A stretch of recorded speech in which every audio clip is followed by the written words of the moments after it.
Vem comigo para mais uma edição do Sem Filtro, um espaço de debate de ideias com convidados jornalistas para falar de política, segurança pública, educação, saúde, entre outros assuntos. Ressaltamos que este programa segue todas as normas de segurança e as duas pessoas presentes aqui no estúdio foram vacinadas com a segunda dose da vacina.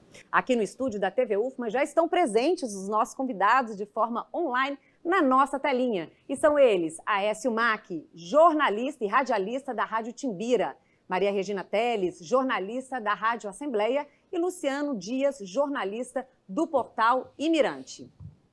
Bom, estamos conectados com você também por meio do nosso canal do YouTube, da TV UFMA e das mídias sociais. O nosso entrevistado de hoje é o delegado aposentado e ativista do meio ambiente, Sebastião Uchoa. Sejam todos muito bem-vindos.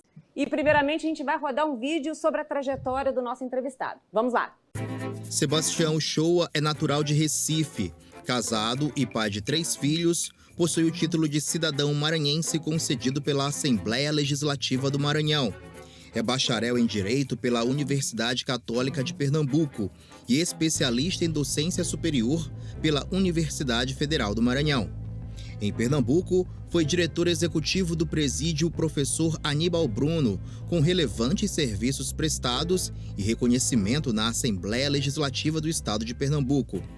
Foi assessor especial do então secretário de Estado da Justiça de Pernambuco e agente de segurança penitenciária da Secretaria de Justiça do Estado de Pernambuco, além de encarregado de recursos humanos da Superintendência do Sistema Penitenciário de Pernambuco. Uchoa é delegado de polícia aposentado, ex-secretário de Justiça e Administração Penitenciária no Maranhão, ex-superintendente de Polícia Civil e ex-diretor-geral da Escola de Polícia do Maranhão e ex-delegado do Meio Ambiente. Atualmente, é professor de Criminologia Aplicada na Universidade Estadual do Maranhão e vice-presidente do Observatório Criminológico da OAB Maranhão. Uchoa também é presidente de honra da ONG de proteção animal Lar de Noé e advogado criminalista. Atua como membro da Comissão de Defesa dos Animais da OAB Maranhão e é sensível às causas sociais e de cidadania. Como superintendente da capital, implantou uma série de projetos e atividades voltadas para o público LGBTQIA+, guardadores de veículos, entidades de proteção aos animais, menores infratores, sendo pioneiro no país em fazer uma abordagem diferenciada com as cracolândias. E promoveu também diversas reuniões e encontros com as comunidades da região metropolitana. Sebastião Uchoa é o convidado desta semana do programa Sem Filtro, aqui na TV UFMA. Bom, eu quero novamente cumprimentar a todos e agradecer a todos a participação no programa de hoje. E eu vou, então, começar com a primeira perguntinha. Bom, aliada à sua experiência e atuação na área de segurança pública, a pauta dos direitos dos animais também é uma causa marcante na sua trajetória. E já temos avanços aí na legislação do Estado com a criação de leis e códigos sobre o assunto. Mas eu queria começar hoje a roda com uma avaliação do senhor sobre o papel e responsabilidade do poder público no tratamento dessas questões. A princípio, agradecer e parabenizar a TV UFMA por essa grande oportunidade de estar aqui, né, fazendo com que os animais sejam ouvidos por meio de minha pessoa, enquanto ativista da causa animal. E centralizando na pergunta, que foi bastante cirúrgica em todos os sentidos, os animais não humanos, por excelência, e até os animais humanos, pertencem ao Estado. Então, o Estado, quanto ente de promoção de políticas públicas, tem um dever número 1 de promover essas políticas públicas. Não só no aspecto de legislação, mas de efetivação dessas legislações. Você colocou uma coisa muito interessante. Nós temos uma legislação da Lei Estadual de Proteção dos Animais, que foi atualizada com base em inúmeras cobranças de nós ativistas enquanto a causa animal. Fizemos várias reuniões no gabinete do deputado Roberto Costa, até que o atual governo do Estado sancionou ainda mais, eu diria assim, vetando 3 artigos fundamentais, que era a criação da Delegacia Especial de Proteção dos Animais, a criação também de um Conselho Estadual de Proteção dos Animais e de um fundo estadual que venha a ter recursos para se implantar as políticas públicas. Como foram praticamente vetados esses 3 artigos, e a legislação ela existe, ela praticamente está com um corpo sem alma. E ela precisa até hoje, enquanto poder público nas políticas públicas, de ser regulamentada por meio de um decreto que há 8 anos a gente vem cobrando dessa efetivação, de baixar esse decreto. Porque o decreto em si ele regulamenta como é que vai funcionar essa política pública, quem vai fazer o quê nesse cenário. Em razão desse contexto, nós temos praticamente uma visão simbólica da existência da legislação de proteção dos animais, mas não temos órgão nenhum que se faça cobrança, fiscalização, prevenção, etc., de tudo aquilo que foi discutido exaustivamente para a atualização da legislação estadual, por meio de grupos centrados lá no gabinete do deputado Roberto Costa, que é exatamente o autor da legislação, mas que até hoje praticamente está como letra morta no estado do Maranhão como um todo. Vamos abrir essa roda. Alguém quer fazer uma pergunta? Então, eu sou tutor de pets, né? Eu tenho 2 pets, eu tenho o Paco e eu tenho a Greta. Eu entendo muito bem esse sentimento do nosso querido Shoa, né? Eu sou admirador do trabalho dele como delegado, como ativista. Eu lembro de ligar a televisão e o primeiro rosto que eu via lá era o rosto dele, e ver hoje em dia esse homem tão importante lutando pelos direitos dos animais, isso me faz muito feliz. Então, como eu falei, eu tenho o Paco e eu tenho a Greta é uma Golden e o Paco é uma Lhasa, e eu trato eles de uma forma muito familiar, eles são da família, não trato eles como um simples animal. E eu tenho um coração muito solícito a qualquer tipo de animal, então eu procuro, de certa forma, fazer a minha parte. Eu não admito qualquer tipo de violência contra os animais. E a minha primeira pergunta, a gente já começa falando sobre a lei. A lei que ficou conhecida em todo o Brasil, a Lei Sanção, né? Muitas pessoas ainda não têm conhecimento dessa lei, mas ela entrou em vigor no ano passado, né? Com a assinatura aí do presidente Jair Bolsonaro, que ficou conhecida através do cachorro, do pitbull, que teve as 2 patas, né? As 2 patas traseiras amputadas, por pessoas que, na minha opinião, não têm coração, não são seres humanos, né? E eu queria falar sobre essa lei. Na sua opinião, Shoa, essa lei ela ainda precisa de mais divulgação? Como é que a gente pode fazer que essa lei ela de fato seja cumprida? Não só no Brasil, mas também aqui, principalmente dentro do nosso estado, o estado do Maranhão. Excelente pergunta, com uma boa resposta. Enquanto a legislação existir, mas não tiver órgãos para fazer efetivar essa lei, nós teremos um corpo sem alma. Um corpo sem alma. Então, veja bem, trazendo para a realidade de São Luís, nós temos a Delegacia Especializada do Meio Ambiente. Ela tem condições de fazer a repressão qualificada prevista nessa legislação, que foi uma luta nossa na mudança, porque o que é que mudou na legislação federal na realidade? Os crimes contra os animais de maus trato e abandono, previsto no artigo 32 da Lei dos Crimes Ambientais, previa a pena mínima, pena praticamente de menor potencial ofensivo. Nós lutamos para sair de menor potencial ofensivo para ser de potencialidade média. Com isso, ter prisão em flagrante, ter fiança e até situações de inafiançável também quando houver um biocídio, que é o crime contra a vida do animal não humano. Então, o que significa dizer? A legislação está aí, mas os órgãos para fazer cumprir essa legislação não existem, se existe é de forma deficitária. Eu estive delegado do meio ambiente, eu sei qual é essa realidade profunda, porque a Delegacia do Meio Ambiente ela tem como atribuição, além de proteger a fauna, a flora, o patrimônio artístico e cultural, tem uma série de outras atribuições. Moral da história, essa lei, enquanto avanço da nossa conquista, interessante no aspecto formal, mas no aspecto material, praticamente vai continuar se enxugando gelo. Tanto é que nós, enquanto ativista e advogado, eu tenho ingressado com várias petições na Delegacia Especializada do Meio Ambiente, cobrando o resultado de investigação de maus tratos. Mesmo sabendo que a resposta é lenta demais até, pela falta de estrutura para que se efetive essa legislação no mundo prático. Entretanto, já foi um grande avanço enquanto filosofia de mudança de mentalidade e é preciso uma educação ambiental de todo o país de que espancou, maltratou, abandonou o animal, é cana. É de 2 a 4 anos de reclusão. É afiançável e torna-se até inafiançável se o crime for de maneira habitual e reiterada. O que significa dizer? Que no aspecto formal foi um avanço, mas no aspecto material, se não existir a política pública estadual e municipal para poder fazer a repressão, vamos continuar enxugando o gelo e sonhando por dias melhores. Luciano Dias. Doutor Shoa, a gente está falando da nova lei que o Aécio citou, né? E a gente sabe que a pena agora ela passa para quem comete maus tratos contra cães e gatos, ela aumenta de 2 a 5 anos de prisão, mais a multa e mais a proibição da guarda do animal. Na prática, esse aumento da pena ele diminui as chances de suspensão dos processos criminais, mesmo que não resulte em prisão efetiva do agressor, né? Qual é o seu ponto de vista sobre essa questão, sobre o aumento da pena e sobre justamente, vamos jogar na prática, como o senhor acabou de falar, que mesmo enxugando o gelo, isso não pode coibir, que essa alteração da lei ela não acabe coibindo o cidadão de justamente cometer os maus tratos?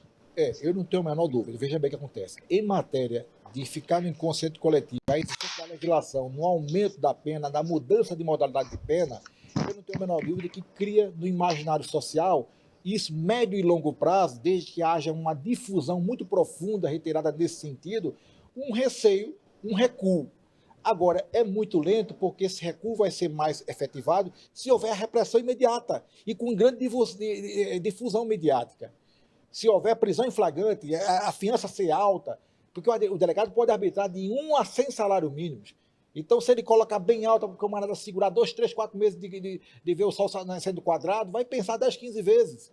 E isso vai educar, infelizmente, pela força do direito penal. O ideal é que tivéssemos políticas públicas de prevenção educativa, para não usarmos o poder público na repressão para educar a população. Esse é o ideal. Mas como nós não temos ideal, temos que nos socorrer da legislação. Entretanto, a legislação está existindo, mas a efetividade dela está débil, porque o órgão de repressão estadual, que é a Delegacia Especial do Meio Ambiente, ela continua ainda deficitária, desestruturada, ao ponto de prorrogar as investigações e gerar no inconsciente coletivo a sensação de impunidade.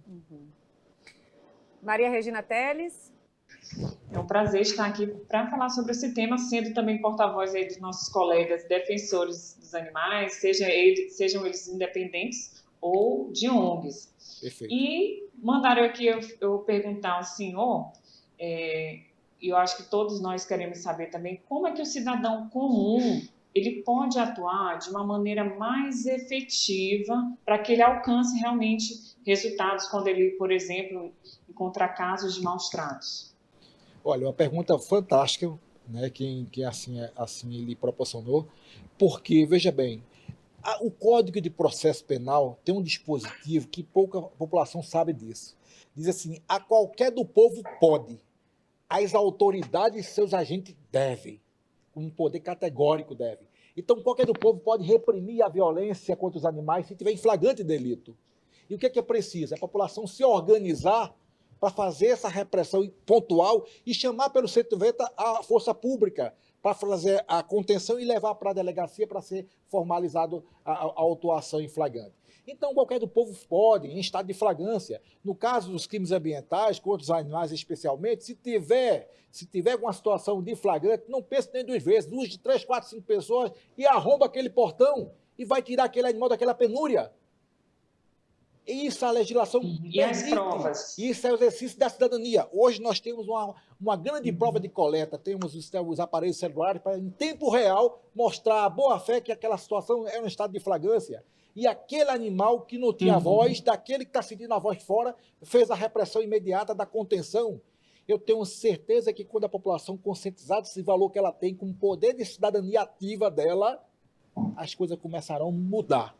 Agora, em razão da ausência desse entendimento, ou seja, o poder da ignorância social é muito grande nessa capacidade de reagir imediatamente, nós temos praticamente a dependência do 190, que você diz que no quase 2, 3 horas para poder voltar, para chegar ao ponto, e às vezes nem vem, quando se diz que apenas trata-se de um caso de violência contra o animal não humano. Então, o que significa dizer? A população pode sim fazer aquela contenção. Alguns casos eu faço, inclusive, como advogado hoje. E até como cidadão, já cansei de ir final de semana, tá? Fazer aquela contenção, depois eu ligava para o 190, vem aqui, ó, tá acontecendo isso, o animal já está comigo, a casa já entrei, porque a casa é inviolável desde que não haja flagrância. Mas está havendo flagrante delito, tem que ir, ainda mais quando a legislação agora aumentou dando esse poder de penalidade. A gente não deve reclamar demais quando a gente é omisso nessa ação positiva de combater os maus tratos e abandono de animais em nossa cidade e no estado como um todo. Maria Regina, você quer Importante continuar? filmar.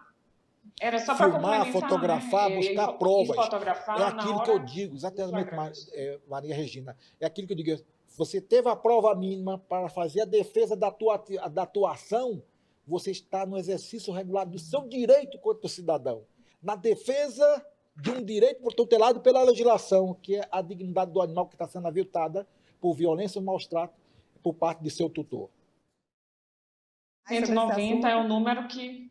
É, o 190 hoje é o número da Polícia Militar, pelo que cai no CIOPS. O CIOPS aciona imediatamente a Polícia Militar com a viatura diária e aciona também a delegacia de plantão, se for nos finais de semana, ou a delegacia diária do distrito da área que está acontecendo aquela violência.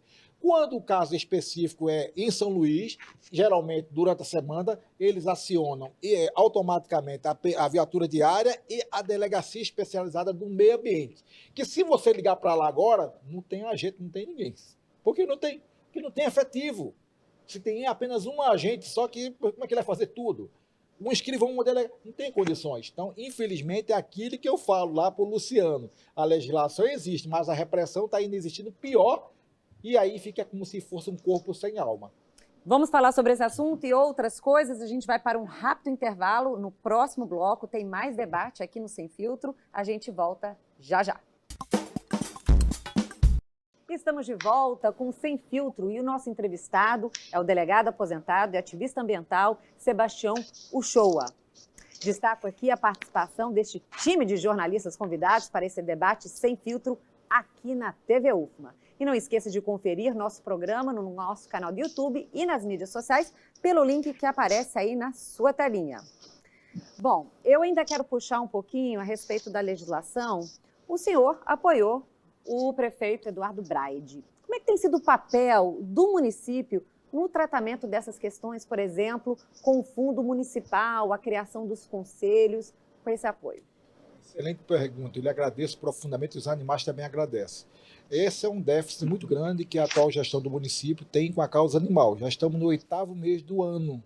Tá? Eu estive com o deputado, com o prefeito Braide, tá? em situações distintas, cobrando essa implantação dessa política pública, porque foram colocados 4 itens no programa de governo dele, tá? A meu pedido, em 2 reuniões técnicas, dentre as quais a criação do hospital veterinário, tá?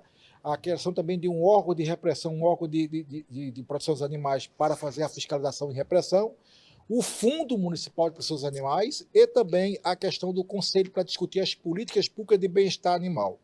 Eu estive com ele, encaminhei para ele uma minuta de legislação produzida por nós com muito sacrifício. Eu estive na Secretaria Executiva de Direitos Animais da Prefeitura da cidade do Recife, trouxe tudo que é material de lá, entrevistei o secretário, entrevistei o diretor do Hospital Veterinário do Recife, entrevistei pessoas que estavam, mandei esse material tudo para o atual prefeito Braide, no sentido de ele perceber que essa política precisa realmente sair da abstração para o mundo concreto. Ele me garantiu e nós temos essa grande esperança que ele cumpra com essa implantação dessa política pública, nesses 4 vieses, e São Luís vai, com isso, resgatar, em definitivo, essa dívida que tem com os animais não humanos, seja lá felino, caninos ou de grande porte. Por quê? De médio e grande porte. Porque, na verdade, nós não temos nada em termos de legislação municipal que venha contemplar a proteção animal.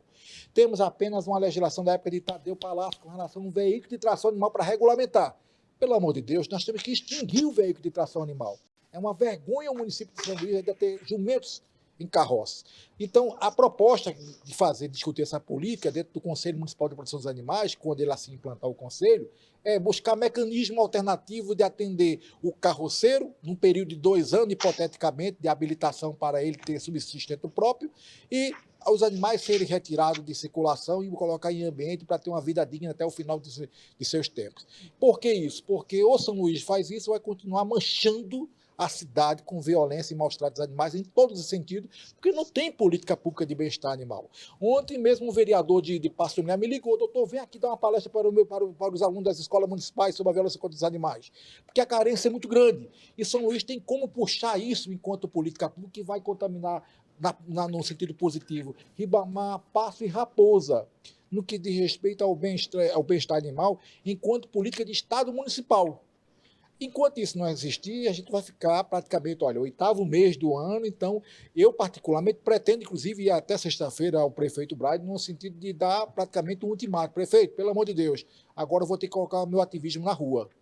Porque eu não estou atrás de cargo nenhum, estou atrás da política pública de bem-estar animal. Eu renunciei a uma candidatura a vereador, me desfiliei de partido político, eu acho que a Causa Animal não pode ter partido, não deve ter envolvimento partidário. A Causa Animal tem que ter um único partido, que é o bem-estar de todos os animais, não humanos e humanos, que é a questão ambiental. E com isso a gente vai ser ativista. Eu digo, vamos arregaçar a manga e poder cobrar. Vamos dar um período de observação, vamos dar um voto de crédito, porque o prefeito Braide, na realidade, foi o deputado que criou o Dia de Protetor do Animal no Maranhão. Quando ele votou na sanção, na alteração da legislação dos crimes ambientais em Brasília, ele me ligou e mandou assim, ó, votei em tua homenagem. Então, um homem desse tem sensibilidade com a causa animal. Eu acredito muito que ele vai implementar essas políticas públicas, nós temos essa grande esperança. Nós mendigamos 8 anos no prefeito da gestão anterior, políticas básicas, promessas vazias vieram muitas, mas a efetivação, praticamente eu deixei de participar dessas audiências públicas porque a gente cansa. E aí o que acontece? A esperança maior é que ele efetive o que estava no programa de governo dele, que eu coloquei isso com muito carinho, numa discussão técnica fantástica, e a sensibilidade dele com a causa. E ao renunciar, eu fui para campo, eu rodei a cidade fazendo carreata, caminhada, que você pensar. Tudo em prol da causa animal, para que os nossos companheiros, seja ativista e ligado a ONGs ou não, possam, pelo menos, médio e longo prazo, pararem de sofrer tanto, levando o poder público nas costas. Vamos fazer esse debate rodar aqui. Luciano Dias. Um dos pontos citados na nova lei e defendido por algumas pessoas que defendem os animais, da lei de sanção, é a restrição da guarda de animais, que está na lei, e conforme eles não esclarece a espécie e o tempo de proibição. Só que essa questão, ela acaba acarretando um outro ponto no efeito dominó. A questão leva ainda ao problema de esses animais que eles são ricos, de uma situação de maus tratos. A gente fica na dúvida, para onde eles vão? Né? Quem vai cuidar? Com que dinheiro, com que verba pública ou privada é que esses animais vão ser dados? Né? Então, assim, para o senhor, o que é que falta? Como é que a gente pode resolver utilizando essa lei de sanção para poder tentar... Não, a gente tem ciência de que não vai acabar os maus tratos, infelizmente. Mas a gente pode ir. Né? O senhor citou uma outra situação tão importante, que é a questão da denúncia. Entendeu? Então, assim, eu volto à pergunta. Como o poder público ele pode ajudar? Porque a polícia tira o animal, mas vai levar para onde? Quem vai cuidar? E quem encara esse cuidado? É muito simples, Luciano. Nós encaminhamos para o prefeito Braide, tá, uma minuta de legislação de política de bem-estar animal. Nessa minuta contempla guarda responsável, guarda provisória, guarda definitiva, mecanismo de assistência, de chipagem, de controle de natalidade, enfim, todo um conjunto. Essa legislação está na apreciação do gabinete do nosso prefeito Braide, sob uma equipe de estudo dela, a fim de que ele mande essa mensagem para a Câmara dos Vereadores, implantando primeiro a política pública de bem-estar animal no município de São Luís. E a partir dela vem os órgãos de acolhimento, de tratamento, que é o hospital veterinário, acolhimento e de repressão pelo poder de polícia ambiental que lhe pertence ao município no quião da legislação federal. A gente não pode confundir o que é a legislação federal, que é os crimes ambientais, com a política pública municipal, que é uma legislação municipal que inexiste. E que o prefeito Braide tem uma fé em Deus que vai implantar essa legislação, criando pela primeira vez a política pública de bem-estar animal, que vai ter essa contemplação desses 3 elementos básicos: o acolhimento, a repressão qualificada e a assistência médico-hospitalar. Inclusive nos bairros das periferias, que a população não tem condições. A gente sabe que o atendimento médico nas clínicas é uma fortuna. E a população não tem condições.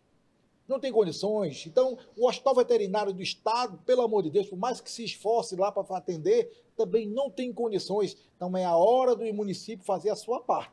E o município de São Luís implantar a política de bem-estar animal como norma cogente para que o administrador efetive as políticas nesses 3 vieses e comece a resgatar essa dívida histórica com o animal com uma política de Estado e não com uma política de governo. Por que eu digo isso? Porque o governo passa. E se tiver na legislação e criar no imaginário social o apego, ninguém mexe mais. Ninguém mexe mais. Eu disse isso para o prefeito do prefeito. Quando você for embora, que nós somos mortais, se não for sair do carro, que você vai sair do carro daqui a 4, 8 anos, não sei, pela frente. Então, e nós somos mortais também, mas a legislação está amarrada, ninguém mexe mais. Eu falei, se você conseguir implementar essa política, eu vou lá falar com o bisneto do mestre Vitalino em Caruaru para fazer um buste seu e colocar o homem que implantou a política de bem-estar no animal em São Luís do Maranhão. Porque eu estou aqui há 24 anos que a gente leva essa política nas costas. Então, moral da história, dentro desse contexto, a tua pergunta é pertinente, mas há de se convite que a legislação é municipal e ela ainda existe. Mas a minuta dela está no gabinete do prefeito, que nós lutamos para construir essa minuta. Tanto os protetores, como as ONGs, sabe, voluntários, etc. E é uma legislação de minuta que contempla o que você pensar, de chipagem à castração, a acolhimento à assistência e a repressão qualificada por meio do poder de política de polícia ambiental municipal, que é cabível nesses casos específicos de violência contra os animais. Sebastião, vamos lá, para a gente poder rodar. Aécio, Mark, por favor. Pois é, a gente pode dar continuidade a esse debate falando sobre a questão da castração, né? O Shoa deu um exemplo muito claro sobre a importância da castração. Eu fiz uma pesquisa antes de vir para cá e notei que nos países mais vivos a castração faz parte da legislação, faz parte do dia a dia desses países. O que isso reflete? Menos animais abandonados na rua, porque ali está controlado, né, a proliferação, o crescimento desordenado desses animais. Então, a gente precisa lutar para que a castração ela vire algo que seja corriqueiro da nossa cidade. A gente vê as ONGs, né, várias ONGs aqui em São Luís, fazendo vaquinha, fazendo campanha para castrar gato, castrar cachorro. Então, a gente precisa levar a voz e falar sobre a castração. Aí eu entro aqui com uma pergunta. Como que a gente pode fazer isso além dessa lei, né? Será que eu posso fazer isso da minha casa, levantando minha voz no Instagram? Como é que eu posso fazer para que a gente entenda que a castração é uma solução muito importante para esse controle da população animal? Bom, essa é uma pergunta fantástica, sabe, super atual, porque a gente vai também rememorizar a situação do castramóvel no Maranhão e aqui em São Luís. Vale ressaltar que se trata de um produto de uma emenda enviada pelo então deputado Vitor Mendes, que se passou 4, 5 anos para poder se adquirir esse castramóvel, que hoje está vinculado ao hospital veterinário. Só que a manutenção disso é uma fortuna, e o deslocamento dele todo um conjunto. Entretanto, a gente não pode esquecer que a castração, muito diferente como pensam alguns protetores de animais, que se trata de uma mutilação, não. É uma situação que, além de beneficiar o próprio animal, que evita uma série de doenças congênitas, existe também a questão da política diria assim, de controle de natalidade dos animais na região metropolitana. Com isso, automaticamente, menos animais, mais confortos esses animais terão, em termos de assistência, de acolhimento em todos os sentidos. Então, essa política de castração, inclusive, está prevista na nossa minuta. Uma política de ação permanente do poder público municipal. Com isso, automaticamente, vai também dar acesso às periferias, que praticamente é onde existe a quantidade imensa de reprodução de animais, sem controle nenhum, em todos os sentidos, porque castrar um animal é R$250, R$300, até porque eu conheço isso, vários protetores de animais tiram de onde não tem para fazer esse serviço, que deveria ser um serviço gratuitamente público, e nas clínicas particulares custa-se muito alto. A gente pensa que com a efetivação da legislação municipal e com o hospital veterinário no município de São Luís, isso vai acabar em definitivo, porque vai atingir a proteção do animal humano e do não humano, no controle efetivo da natalidade animal, e automaticamente aqueles que estiverem sob essa égide da tutela vivos serão bem tratados em todos os sentidos. Uhum. Maria Regina Teles. O senhor comentou agora sobre castramóvel e os ativistas falam muito que as leis são maravilhosas, com boa intenção, né? Só que, no entanto, na prática, acontece isso que o senhor falou. É como se fosse algo que realmente não tem sentido, não tem o destino que é para a qual ele foi criado, aquele fim. Então, por exemplo, o hospital universitário, o hospital veterinário, que vai ser construído aqui em São Luís, a gente tem, assim, acha maravilhosa essa ideia. A Adega do Meio Ambiente também tem um objetivo muito interessante, só que na hora de manter isso daí, foi pensado nisso, esse fundo que o senhor disse que está acompanhando, que o prefeito Brade comentou que irá colocar em prática, né? Irá criar esse fundo. Será que é esse fundo que vai servir para manter esses serviços? Ou existe uma outra maneira mais efetiva e que venha do poder público? É muito simples, veja bem, o poder público, para ele fazer uso de recursos públicos, ele precisa de uma legislação e precisa de um órgão para fazer esse controle desse desembolso financeiro. Então, esse órgão será esse Fundo Municipal de Proteção dos Animais. Como é que vai ser constituído esse fundo? Está lá, na minuta, doação de ONGs nacionais e internacionais, de poder público, uma parcela pequena do orçamento da secretaria vinculada para esse fundo, as penalidades administrativas aplicadas pelo Poder de Polícia Municipal naquelas infrações ambientais no município sendo realizadas, as penalidades por meio de termo de cooperação técnica com o Poder Judiciário nos crimes tendo os animais como vítima, e aí o que acontece? Vai ter uma jorrada de recursos. Agora, tem que se buscar com criatividade, administração e responsabilidade, porque o próprio fundo em si vai ter um órgão de policiamento dele 24 horas, que é o Conselho Municipal de Proteção dos Animais. Porque é desse conselho que vai se emanar as proposições de política de repressão, de educação, de prevenção, etc., e vai apontar para o fundo, vai buscar no fundo recursos para que o órgão específico assim aplique. Seja lá o hospital, seja lá o órgão de repressão qualificada, que será exatamente uma agência municipal de proteção dos animais. Então, o que eu quero dizer, com outras palavras, de maneira bem prática, de maneira bem objetiva, os recursos dos fundos, do Fundo Municipal de Proteção dos Animais, eles terão previsão de receita própria do orçamento da secretaria vinculada, nem que seja 0,5%, e derivada, tá, de N fontes, seja doações ou penalidades aplicadas administrativamente ou judicialmente em sede dos processos judiciais dos crimes que tenham como vítima os animais. Uhum. E com isso a gente fecha esse bloco, vai para um rápido intervalo, a gente volta já já. Estamos de volta para o nosso último bloco. E nosso entrevistado é o delegado aposentado e ativista do meio ambiente, Sebastião Uchoa. Aqui comigo neste debate estão os jornalistas convidados no formato online no estúdio da TV UFMA. Lembrando que este programa também está disponível no nosso canal do YouTube e nas mídias sociais. Bom, eu vou mudar um pouco de assunto agora, vou puxar um pouquinho para o campo da educação. Nós sabemos que as baixas condições econômicas e nível de escolaridade, aliada a políticas públicas, são fatores também determinantes para a saúde e o bem-estar dos animais. Como é que tem sido essa articulação dos ativistas nas instituições de ensino e com os movimentos sociais? Olha, particularmente hoje é praticamente inexistente, porque os ativistas já tiram o que não tem para poder assistir os animais em estado de debilidade, de abandono em todos os sentidos. Então, a ausência dessa política pública, dessa política privada e associada da política pública, em termos de educação ambiental, de prevenção à violência contra os animais, estando presente, nós só temos assistido às consequências disso. Violação das leis de proteção dos animais 24 horas em São Luís do Maranhão e no estado como um todo. Nós temos situações gravosas em todos os sentidos, mas por quê? A educação ambiental preventiva lá atrás, em matéria primária, familiar e secundária nas escolas, inexistem. Como não existe, só existe aquilo que domina. Tirei no pau no gato, ou seja, a violência com os animais sendo perpetuada em pleno novo século.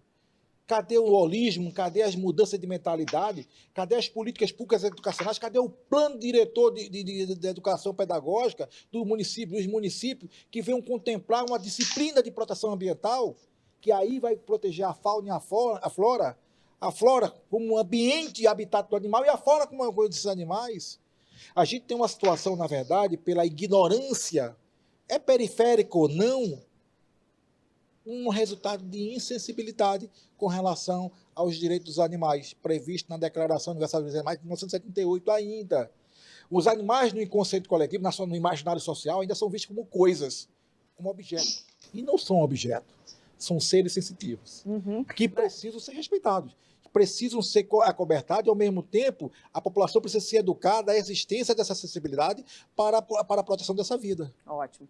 Vamos rodar esse debate. Maria Regina Teres, vamos começar com você agora. O senhor comentou em relação à castração e também um outro problema que os defensores e as pessoas que amam animais enfrentam é a alimentação, e por conta da pandemia muitos perderam a condição de pagar essas rações desses animais que eles às vezes recolhem, né, e levam para os seus lares, ou as ONGs mesmo que cuidam.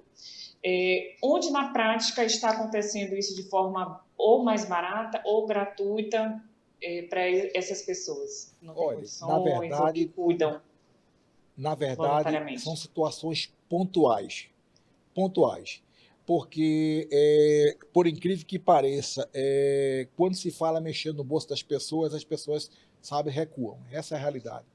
A realidade mais plausível era que o poder público assumisse essa responsabilidade. Ajudasse, não, reassumisse, porque é dever do poder público proteção dos animais de maneira integral também, previsto na lei da Constituição, previsto na legislação estadual e até municipal também. E aí? Então, na verdade, não existe. O que existe são doações pontuais.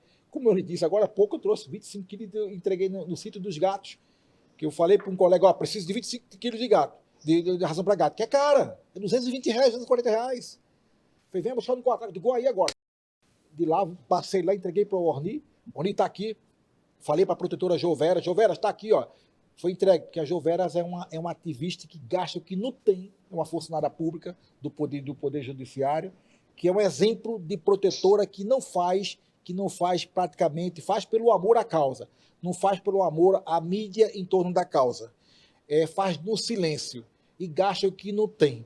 Teve muito doente e, pasme, pessoal, antes dela ser entubada, ela me mandou um áudio, fez, doutor Shoa, vou ser entubada, talvez eu não volte mais. Não deixe meus animais do sítio dos gatos abandonados, nem abandone Orni. Mandou para mim, olha só que perigo, que situação. Eu falei, meu Deus do céu, se o João partir, eu tenho que levar essa responsabilidade nas minhas costas. Fiz minhas orações para ela até os dias e assumi esse apoio no sítio dos gatos de fornecer as alimentações e o pagamento de Orni, porque Orni precisa de dinheiro também.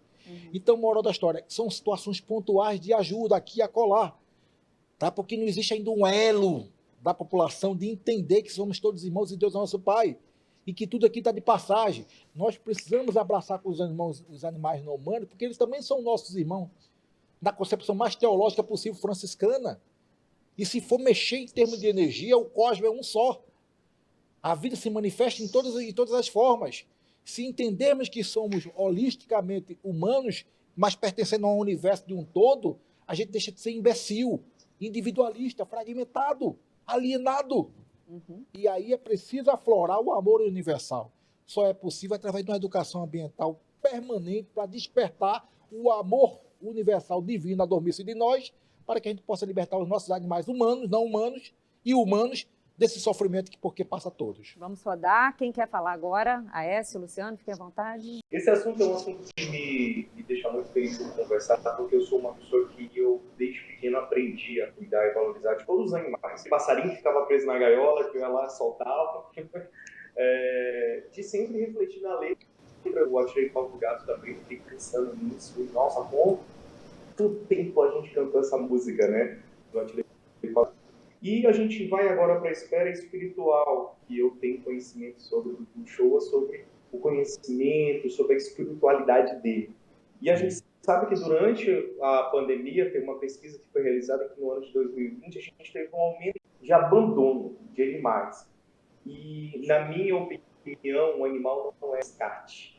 Como é que você vê essa situação do abandono, a questão do espiritual, né, dos seres não, dos espíritos não evoluídos? Como é que gira tudo isso dentro da questão holística na tua visão, Shoa? E por que as pessoas ainda pensam duas vezes antes de adotar, por exemplo, um vira-lata, um caramelo? Por que elas pensam dessa forma? Belas perguntas, complexas respostas.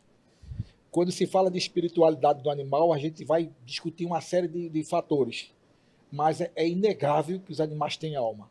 São 2 livros clássicos, você pode ver, Os Animais Têm Alma, que são clássicos. E leiam também, se puder, o Evangelho segundo os Animais. Você lê e chora. lê e chora, chora e lê. Então, nessa concepção de espiritualidade dos animais, eu não tenho a menor dúvida. O que falta é despertar a espiritualidade nos animais humanos, da existência da espiritualidade dos animais não humanos. E vamos se compreender que dentro do universo somos todos irmãos, dentro de um cosmos, de uma energia única. O amor, ele se divide, mas ele é um só. Ele é um só. Então, nesse aspecto da espiritualidade, pergunta belíssima essa. Eu sou apaixonado pela espiritualidade, leio isso desde há 30 e poucos anos na minha vida, sou eterno analfabeto da espiritualidade. Eu falo, não estou falando de espiritismo, falo de espiritualidade que transcende, que até ultrapassa o espiritismo. Mas sou apaixonado pela doutrina espírita, embora sendo um católico, e todo domingo estou lá na minha congregação no Menino Jesus de Praga, porque o amor de Deus está em todo canto. Está em todo canto. Essa colocação, quando você fala também em outro viés também, que aí é importante deixar bem claro que ou a gente desperta para essa situação desse conjunto do todo em nós, ou do contrário, a gente vai continuar sofrendo profundamente. A gente sofre, porque quem tem animal em casa sabe disso. Os animais conversam conosco. Eu tenho Nina, meu amigo, quando Nina olha para mim, eu fico desconfiado. Geralmente é a partida de um ente querido, quando ela olha triste. Todos os meus entes queridos que partiram, meu pai, minha mãe, meus irmãos, tudo, Nina anunciou. É impressionante. É impressionante. Os animais têm um poder que não sabe, pela ignorância social, de trazer uma doença do animal humano, tutor dele, para ele, energeticamente. Ele morre pelo seu tutor. Ele morre pelo seu tutor. Poucas pessoas conhecem esse fenômeno. É um fenômeno mediúnico espiritual. É um fenômeno de transcendência, é um fenômeno de transfiguração. Ele traz para você, ele conhece quando você está triste. E ele tenta, de qualquer forma, lamber o gato, enfim, se aproximar para passar o código, que você está triste, mas ele está com você energeticamente. Isso é espiritualidade pura, pura, pura, pura. E tem dois clássicos. Os animais têm alma. Sim, os animais têm alma. E o Evangelho segundo os animais é um negócio que você chora, psicografado. Então, é preciso despertar essa espiritualidade adormecida nos humanos, que os animais não humanos também têm espírito, têm alma. Poxa, eu queria só contar rapidinho para a gente ter tempo. Na minha casa eu tenho um pacto, como eu falei, o pacto veio da minha mãe, eu digo o pacto para minha mãe, porque a minha mãe está com depressão pela morte do meu pai. Ela veio a óbito agora no início do ano, dia 15 de janeiro, e no dia da morte dela, o Paco sentiu que ela ia partir. E ele foi retirado 2 vezes de dentro da ambulância. E quando o Marqueiro contou isso pra gente, que ele nunca tinha visto isso, um cachorro gemer, chorar pela dona, botar as patinhas na ambulância para subir e ser tirado da ambulância. Nossa, eu me arrepio todo falando sobre isso. E ele tinha uma ligação muito forte com ela. Então, a gente consegue compreender, de certa forma, como é que é a ligação deles, né, com os dores, né, com parte da família, eles vêm por algum motivo para nós. Fica muito emocionante essa conversa agora. Como o programa não tem filtro, né? Chico Xavier tem várias experiências nesse sentido com a cadelinha dele, né? Várias experiências fantásticas. No fundo, existe a possibilidade de uma conversação, vamos dizer assim, energética com os animais. Eles falam de outras formas. Cabe àquele que tem sensibilidade, assim, fazer essa percepção, essa comunicação. Tá? Porque, no fundo, essa comunicação só é possível desde que haja pureza nesse ato. Porque os animais são puros. Então, você se comunica com ele pela pureza do coração. E ele sente isso na tua alma. Ele sente quando você pratica alguns deslizes. Agora, o que é mais importante, leiam, os animais têm alma. Quando lá tem uma experiência concreta de que um animal puxou a doença do seu tutor para ele e faleceu. E o tutor foi curado. Um camarada, o tutor ficou louco, até que descobriu que a cura se deu porque o gatinho dele puxou para ele a doença. É o amor que os animais têm, não tem troca, não tem interesse, não tem nada. Sim. Só um olhar, já é um olhar vivo. Eu penso o seguinte, eu já tentei na minha vida, claro, várias vezes ser vegano, mas não consegui por causa da cultura. Entretanto, eu tenho minhas resistências, porque, olha, eu tenho um galinheiro no meu sítiozinho, tá? As galinhas todas lá vão morrer de velha, mas não vão morrer, não vão. Agora, Sebastião, só porque são os ovos. Eu vou ter que te interromper para a gente rodar, porque o nosso tempo está acabando. Luciano, por favor, fica à vontade. A gente voltando para a questão da educação, existe uma questão muito básica falou em toda a nossa conversa, que não adianta ter leis, não adianta serem reformuladas, serem criadas, adaptadas, se não tiver conscientização. Sim, basta de toda a nossa exato, eu sempre falo até nessa questão do espiritismo, da conexão dos animais com os donos, é uma questão de conscientização. Para o senhor, além disso, além dessa conscientização, de que outra maneira prática poderia ser empregado, como o senhor citou, nas escolas, em matérias, e a Regina também falou na questão de divulgação, de colocar frente à lei para que as pessoas fiquem cientes que é lei e de como podem ajudar. Como é que o senhor, com toda a experiência, toda a bagagem que o senhor tem, como é que o senhor, na prática, com todos esses anos, aprendeu a ser o caminho da felicidade, o caminho mais fácil para tentar ajudar os animais? Olha, o caminho mais fácil é isso que a TV UFMA está fazendo. Difusão, divulgando consciência, despertando consciência, fazendo com que exploda aquela ignorância e pela consciência, por meio desse veículo de comunicação, se desperte na população como um todo a necessidade de se entender que os animais, queiramos ou não, são nossos irmãos. E dentro dessa concepção, a gente começa a entender que a consciência difundida e despertada é fundamental por meio de todos de mão dadas, inclusive a mídia escrita, falada, em todos os sentidos. Sem ela, eu penso que houve um avanço muito grande, muito grande. Por exemplo, como eu estava dizendo aqui antes com a entrevistadora, a importância dessa reportagem de hoje no universo desse corpo docente e discente, em todos os sentidos, que serão agentes multiplicadores também, vão para os seus lares, vão levando um pedaço de consciência adormecida, despertado por essa entrevista.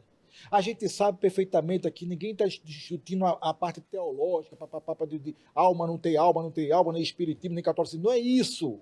É o respeito à questão dessa dignidade desse animal, adquirida pela Declaração Universal dos Direitos dos Animais, ainda em 1968. Eu até falei, não sei se foi para você, Luciano, que a legislação dos crimes ambientais é o dia do meu aniversário, 12/2 de 98, só que eu sou bem antigão, né? Lá atrás. Então, o que acontece? A Declaração Universal dos Direitos dos Animais também não é minha data de aniversário. Então, eu penso que a difusão dessa consciência, o despertar, se dá de todas as formas, de micro ao macro. E os meios de comunicações, pelo amor de Deus, é uma velocidade imensa para despertar, já que o poder público não está cumprindo a sua missão educacional básica de fazer com que o meio ambiente seja de forma integralmente sustentável, em que todos tenham vidas com dignidade, vai ser o cidadão comum, as mídias como um todo, despertar esse sono adormecido da ignorância de que os animais são nossos irmãos em todos os sentidos. Em relação a esse tema dos animais e a alma, né, espírito, e eu acredito assim, a gente é considerado ter seres humanos com inteligência racional e os animais com inteligência irracional.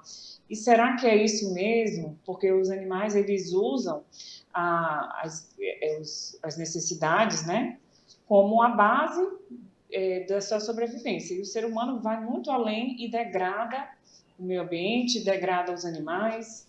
E, então, eu acho que fica essa reflexão, que na realidade é essa, né? A gente aprende com os animais também. Eles ensinam muito para a gente o que é dignidade, o que é amor verdadeiro. E eu acho que a gente tem muito a aprender com os animais. Me permita eu acrescentar uma situação freudiana. Segundo Freud, nós temos superego, ego e id. Lembra disso? Id? Fonte, instinto. Quem é que não tem instinto? Os animais humanos e não humanos. Todos temos instintos. Quem diferencia o instinto é a racionalidade pelo ego. Quem vai conter o ego é o superego. Analisando nessa perspectiva, todos na base somos iguais. Braços dados ou não, todos somos animais irracionais em estado de latência enquanto instinto. Só que eles não têm o ego, porque o superego dele é universal enquanto natureza, ele tem leis naturais que o contêm, só pela sobrevivência do instinto, mas sem a maldade no coração dos racionais. Por isso que muitas vezes é melhor ser irracional a racional. Bom, e com isso a gente fecha o programa de hoje. Eu quero agradecer a participação de todos. Foram muitas contribuições a respeito de políticas públicas, legislação sobre direitos e proteção dos animais. Agradecer a participação dos nossos entrevistadores aqui, Aécio Mac, da Rádio Timbira, Luciano Dias, do Portal Imirante, Maria Regina Teles, da Rádio Assembleia. Por favor, suas últimas considerações. Meu profundo agradecimento à TV UFMA, em nome dos protetores de animais, das ONGs de animais também, e mesmo sem procuração, mas de maneira involuntária. Ao mesmo tempo, nessa oportunidade com a TV UFMA, a gente